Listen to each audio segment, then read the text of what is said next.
દિવાળીના પાવન તહેવારોની ઉજવણી દરમિયાન ભરૂચ શહેર અને આસપાસના વિસ્તારોમાં રાત્રે ફટાકડાના કારણે 13 જેટલા સ્થળોએ આગ લાગવાના બનાવો નોંધાયા હતા.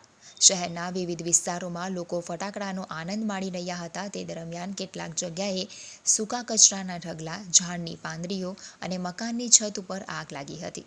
આ અંગેની જાણ થતાં જ ભરૂચ નગરપાલિકાની ફાયર બ્રિગેડની ટીમો તાત્કાલિક ઘટના સ્થળે પહોંચી ગઈ હતી અને આગને કાબૂમાં લેવા માટે સતત કામગીરી હાથ ધરી હતી.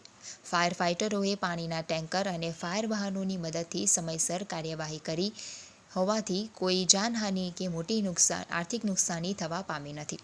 આ અંગે ઇન્ચાર્જ ફાયર અધિકારી શૈલેષ સાસિયાએ જણાવ્યું હતું કે તહેવારોના દિવસોમાં નગરપાલિકાએ વધારાના સ્ટાફ સાથે 3 શિફ્ટમાં ફાયર ટીમને તૈનાત રાખી હતી, જેના કારણે દરેક સ્થળે તાત્કાલિક પ્રતિસાદ મળી શક્યો હતો. આ ઉપરાંત નાગરિકોની સલામતી માટે અપીલ કરવામાં આવી હતી કે ફટાકડાનો ઉપયોગ ખુલ્લી જગ્યાએ અને આગ પ્રવૃત્ત પદાર્થોથી દૂર રાખવો.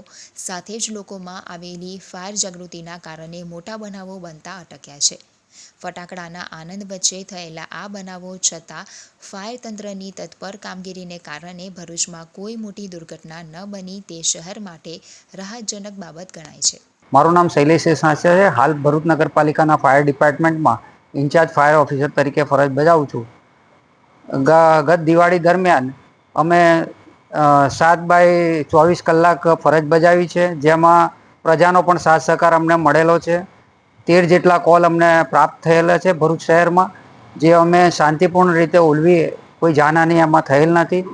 અને અમારી સાથે લોકલ ઇન્સ્ટિટ્યૂટના છોકરાઓ પણ વોલિયન્ટ તરીકે જોડાયા, તેમણે પણ અમને સાથ સહકાર આપ્યો.